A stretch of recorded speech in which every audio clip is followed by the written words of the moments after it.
Denny, seorang pemuda Indonesia berusia 19 tahun, tak pernah menyangka akan bekerja di Jepang. Ia berasal dari keluarga sederhana di Jawa Timur dan mendapatkan kesempatan bekerja di sebuah restoran kecil di Tokyo melalui program magang.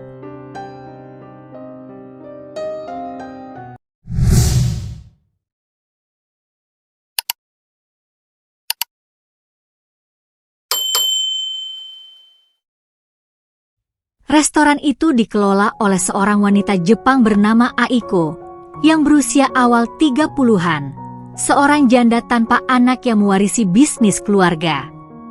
Hari-hari Denny di Jepang tidak mudah. Budaya kerja yang keras dan perbedaan bahasa membuatnya merasa terasing. Aiko, meskipun tegas sebagai majikan, kerap membantu Denny menyesuaikan diri. Ia mengajari Denny bahasa Jepang dasar dan cara melayani pelanggan dengan benar. Lama-kelamaan, Aiko menjadi sosok yang penting bagi Denny, tak hanya sebagai bos, tetapi juga sebagai mentor. Denny seringkali menjadi bahan ejekan beberapa karyawan lokal di restoran karena kemampuannya yang terbatas dalam bahasa Jepang. "Apa kamu benar-benar mengerti apa yang dikatakan pelanggan?" tanya salah satu rekan kerjanya dengan nada mengejek. Namun, Aiko selalu membela Denny. "Dia belajar cepat, jangan remehkan orang hanya karena mereka baru," katanya tegas. Perlakuan Aiko yang adil dan perhatian membuat Denny semakin kagum padanya.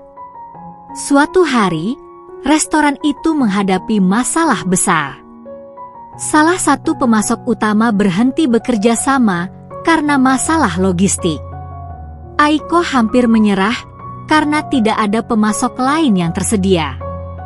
Melihat majikannya stres, Denny menawarkan bantuan. Dengan bantuan seorang teman sesama pekerja migran, Denny berhasil menemukan pemasok alternatif yang bahkan menawarkan harga lebih murah. "Terima kasih Denny. Kamu menyelamatkan restoran ini," kata Aiko sambil tersenyum. Itu adalah kali pertama Denny melihat senyuman tulus di wajah Aiko. Hatinya bergetar. Setelah insiden itu, hubungan antara Aiko dan Denny semakin dekat. Aiko mulai mengundang Denny untuk makan malam bersama setelah restoran tutup. Dalam momen-momen itu, mereka berbagi cerita tentang kehidupan masing-masing. "Kenapa kamu tidak menikah lagi, Aiko-san?" tanya Denny dengan polos suatu malam. Aiko terdiam sejenak, lalu menjawab, "Pernikahanku dulu tidak bahagia. Setelah itu, aku fokus pada restoran ini. Aku pikir cinta bukan untukku." Jawaban itu membuat Denny merasa iba. Ia melihat sisi lain dari Aiko, seorang wanita yang kuat di luar, tetapi menyimpan luka di dalam.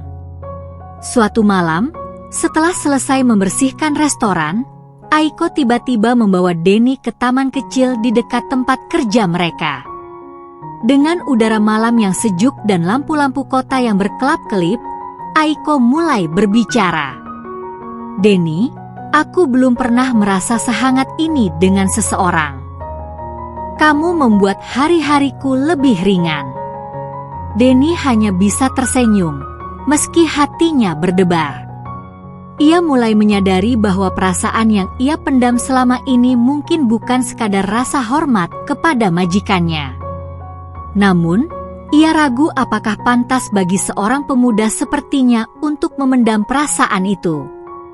"Aiko-san, aku hanya melakukan apa yang bisa aku lakukan. Aku ingin membantu," jawab Denny dengan nada pelan. Seiring waktu, perasaan itu semakin tumbuh, meskipun keduanya tak pernah mengungkapkannya secara langsung. Namun, kebersamaan mereka dalam setiap langkah kecil di restoran maupun saat berbagi cerita di luar, perlahan mempererat hubungan yang awalnya hanya antara majikan dan karyawan menjadi sesuatu yang lebih istimewa. Hubungan mereka mencapai titik puncak ketika Aiko sakit parah dan harus dirawat di rumah. Tidak ada keluarga yang datang menjenguk, hanya Denny yang setia merawatnya. Dalam momen itu, Aiko mulai membuka hatinya. "Denny," katanya Aiko pelan, "kamu membuatku merasa hidup lagi. Aku tidak pernah berpikir akan mengatakan ini, tapi aku merasa nyaman bersamamu." Denny terkejut. "Aiko-san, apa maksudmu?" "Kalau kamu tidak keberatan," lanjut Aiko dengan suara bergetar, "maukah kamu tinggal di sini bersamaku selamanya?" Setelah beberapa minggu merenung, Denny akhirnya menerima lamaran Aiko. Mereka menikah dalam upacara sederhana yang dihadiri oleh rekan-rekan kerja dan beberapa pelanggan setia restoran. Meski ada perbedaan usia dan budaya, Denny dan Aiko merasa bahagia bersama.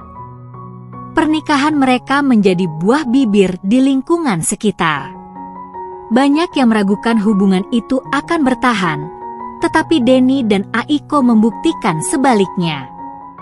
Restoran mereka semakin sukses, dan kebahagiaan pasangan itu terlihat jelas dalam setiap senyuman mereka. Sebagai suami istri, mereka menghadapi tantangan bersama. Aiko mengajari Denny lebih banyak tentang budaya Jepang, sementara Denny membawa semangat kerja keras dan ketulusan khas Indonesia ke dalam hubungan mereka. Mereka sering menghabiskan waktu memasak bersama di rumah setelah seharian bekerja di restoran. Malam-malam mereka penuh dengan kehangatan. Denny yang awalnya merasa canggung, belajar bagaimana menjadi pasangan yang romantis. Ia mulai mengerti bahwa cinta tidak hanya tentang kata-kata, tetapi juga tindakan kecil, seperti memijat bahu Aiko setelah bekerja seharian atau membuatkan teh hangat untuknya. Di sisi lain, Aiko merasa hidupnya lebih berwarna sejak menikah dengan Denny. Ia mulai merasakan kembali kebahagiaan yang lama hilang, dan kehadiran Denny membuatnya ingin memulai sebuah keluarga kecil. Beberapa tahun kemudian, Denny dan Aiko dikaruniai seorang anak laki-laki yang mereka beri nama Haruto. Kehadiran Haruto melengkapi kebahagiaan mereka. Restoran mereka kini menjadi tempat populer, bukan hanya karena makanannya yang lezat, tetapi juga karena kisah cinta di baliknya. Denny dan Aiko membuktikan bahwa cinta bisa mengatasi segala perbedaan. Mereka adalah bukti bahwa keberanian untuk mencintai dan menerima satu sama lain dapat membawa kebahagiaan yang abadi.